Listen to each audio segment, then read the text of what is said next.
Hello, all you herbalists and everyone out there who's interested in natural and natural lifestyles. You might be someone who's a gardener who just loves plants. You might be a nurse or another kind of healthcare professional. All of you would enjoy the Natural Nurse Herbal Certification course, which I teach and which is hosted by the Florida School of Holistic Living, where there are so many wonderful courses to explore in herbal and natural medicine. So I just want to go through a few slides about what this particular class is about. And hopefully you can see the slides. It's called the Natural Nurse Herbal Certification course. And we're just going to do a little teeny introduction to some of the things we might talk about here. So this class is really good for beginners, but I've had a lot of people all the way up to pharmacists, MDs taking this class because we go into very simple language about herbal medicine, and then we go deeply into mechanisms of action at the cellular level and why herbs have a specific action. So it really does span the gamut, but it's a really good place to start if herbal medicine is new to you. So I'm just going to show you just a few minutes of what you might expect. And this is my hands holding a bunch of, oh, what herbs are these?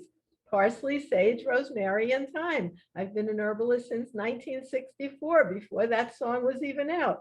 So we're going to do a lot in terms of just vocabulary.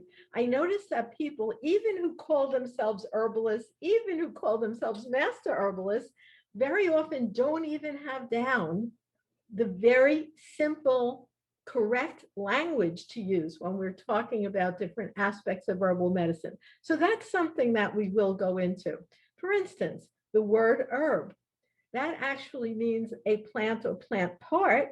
But when you see the word herb on, let's say, a bottle of herbal extract, oh, is this an extract or a tincture? That's another misnomer that many people use. You will know the difference.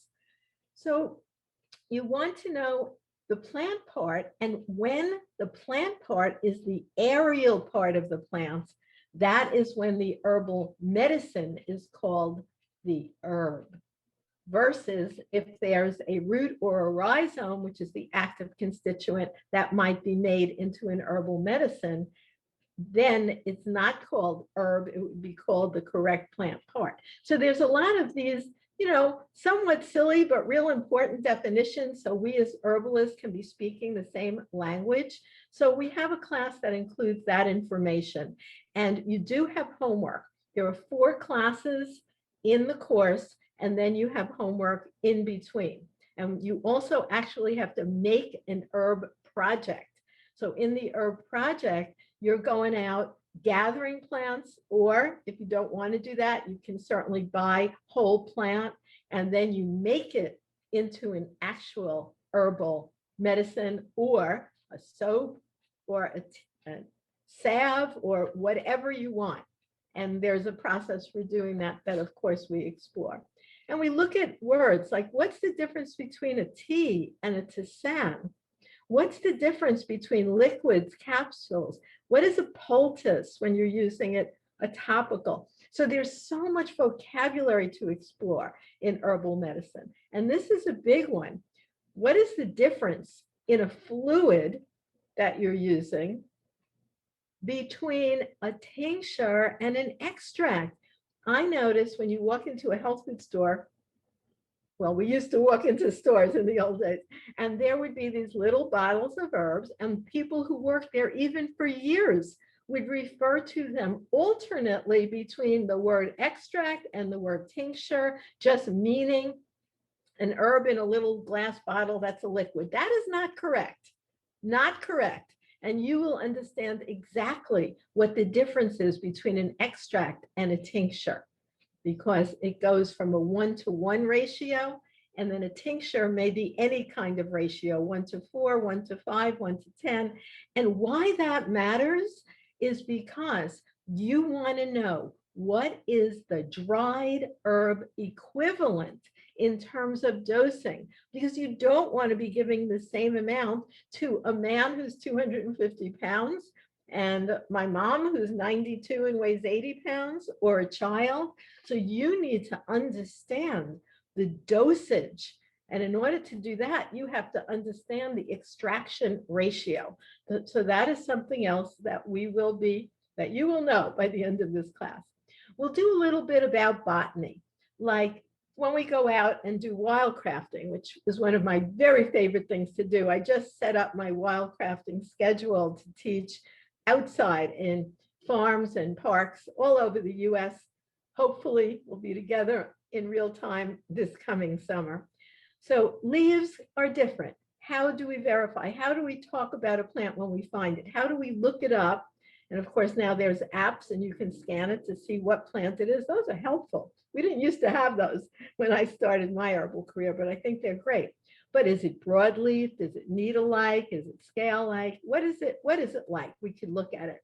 What are the shapes of the leaf? Is it compound or is it doubly compound, etc.? And what about the flower itself? Because we might be making remedies out of plant parts of a flower, like aesthetics inside this kind of flower. And this is an arrow family. How would you know? Because you learn to identify the shape. Another class that we'll be doing is specific uses of herbs for yourself and your family, and also where you can find out the best information about doing that all the time, protocol management, dosage, and that kind of information for specific issues. Very big right now, of course, is immune system. And by the way, that's big all the time.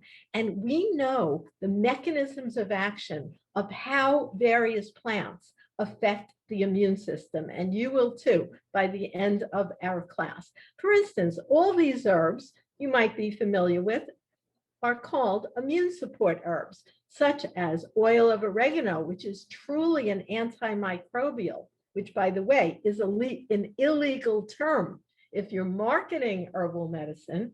But if you're teaching about herbal medicine, you can talk about it being an antimicrobial, which it truly is.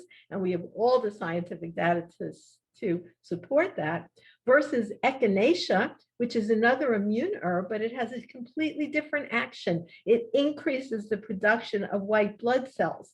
It does not kill microorganisms like oil of oregano.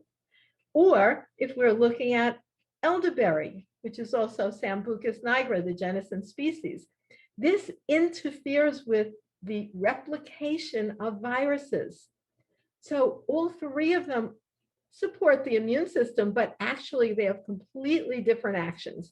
And the only one that truly supports the immune system as its action is echinacea. So we're going to learn about correctly using terms and all kinds of aspects of herbal medicine, deeply understanding them. For instance, if we talk about women's herbs, and I have written many, many books on all of this as well. I have this book I wrote called The Natural Medicine Chest. And then I have this book I wrote, which is specifically on women's herbs, called Cycles of Life. And this one goes into all the different herbs you might use to initiate and support and balance different aspects of women's health. So, and I've written many other books, 15 other books. But the point is that it's not just herbs for women's health. So often I'll see a formula on the market, or people go out and gather plants and they just don't really know what they're doing. And that's where it can be dangerous. For instance, if someone has very, very high estrogen levels, and you find that out by regular medical testing, then you would not want to use dungwai, because dungwai is a strong phytoestrogen and may actually support the body in creating more estrogen. The same is true with licorice root. But if they have overly high estrogen, or something called estrogen dominance, and you were working with a woman with herbs, you might want to emphasize something more like chase tree berry, also called Agnus castus and vitex, because that really supports the body in its ability to create progesterone. Another choice might be wild yam. So there's so much to know. when we're going to be really well-trained herbalists. Also, we have an entire session on the consciousness and intent of plants, because plants are living, breathing, intelligent individuals.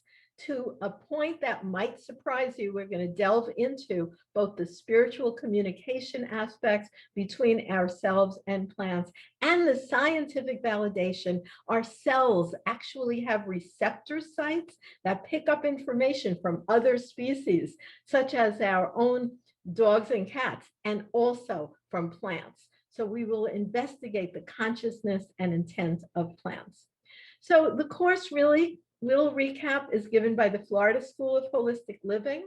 We have 18 CEUs associated with this class for RNs, nurse practitioners, licensed massage therapists, registered dietitians, clinical nutritionists, midwives, and licensed acupuncturists. But if you're none of those, if you're a person that isn't a health professional in any way, the class is open to you also. You just don't have to get the credits. Also, the classes are given live online, and then we archive them for anytime access. So if the times of the 4 classes don't work for you, you will get a link right after we finish the live session. And we'll cover, as we said, the basics of herbal medicine, botany and botanical nomenclature, using herbs for yourself and your family, and feeling the consciousness of plants. In addition, if any of those topics you like, but you don't want to do the whole class, each of those classes is available with 3 CE credits, or not if you don't need credits, through the Florida School. So I wanted to tell you, thank you so much for joining us for this little mini class, and click the link below if you'd like to go to the registration area, which also goes more deeply into various aspects of this class. Happy herbing!